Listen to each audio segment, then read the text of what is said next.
Okay, so I've been a little off. Not like a dramatic spiral or anything, more like vague hyperfixation meets despair, meets burnout. Just like adrift. I wake up every morning and I have grand plans for the day, and then somehow I find myself horizontal with a podcast and a piece of toast. And I know these dips happen, especially when you're building something that you care about, but it doesn't make the fog any cuter.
So I've been trying to collect these little things like tiny joys or quiet rituals.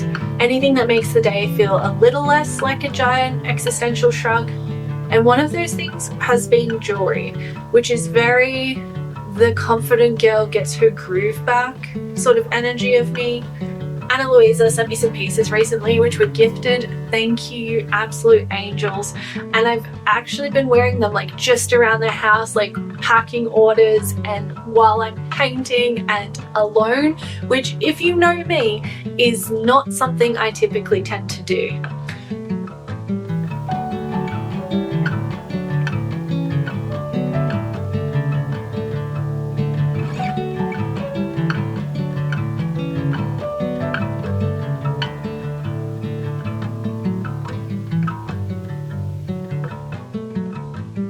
There's something beautiful about adorning your body, even when nobody's watching. It's not performative, it just feels like it's for you. It's a little love note to yourself, or like a little small sparkle that says, I'm still here. Anyway, I linked the pieces that I am wearing down below if you want to check them out. I've bought from Luisa multiple times now, and the shipping's always really fast. It's pretty affordable. It lasts really well. You can wear it in the shower, which is great. It is a jewelry brand that I genuinely really, really like. And so when they offered to send a couple pieces out to me, I was over the moon. I was so flattered. So yeah, I think that adorning yourself is one of the sweetest ways to show yourself just a small daily dose of self-care, and taking the time to pick specific jewelry for the day or for the week or for my mood really just helps me remind myself that like I'm a priority and I should take care of myself for no other reason than I deserve it, and it's cute and it's sparkly and I like cute and sparkly things. Other things that are in my ritual kit include painting with music on so loud that it drowns out my inner critic, letting myself make fairy tale inspired art just because it reminds me of the joy that I felt reading storybooks as a child. Bookbinding, even though it's wildly impractical, like honestly, why am I gluing together pages at 11 p.m. when I have a Kindle? Because I'm romantic and slightly unwell. That's why. I'm not trying to fix everything right now. I'm just trying to find one or two things a day that feel like they're mine.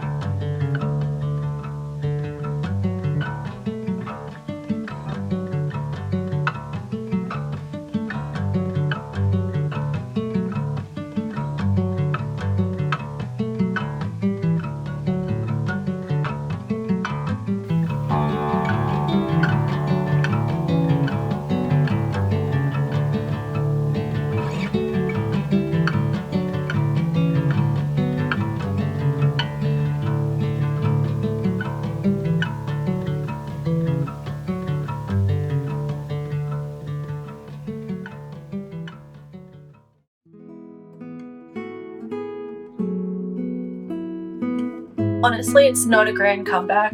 I don't feel like I've necessarily solved anything just yet, but the house is tidier.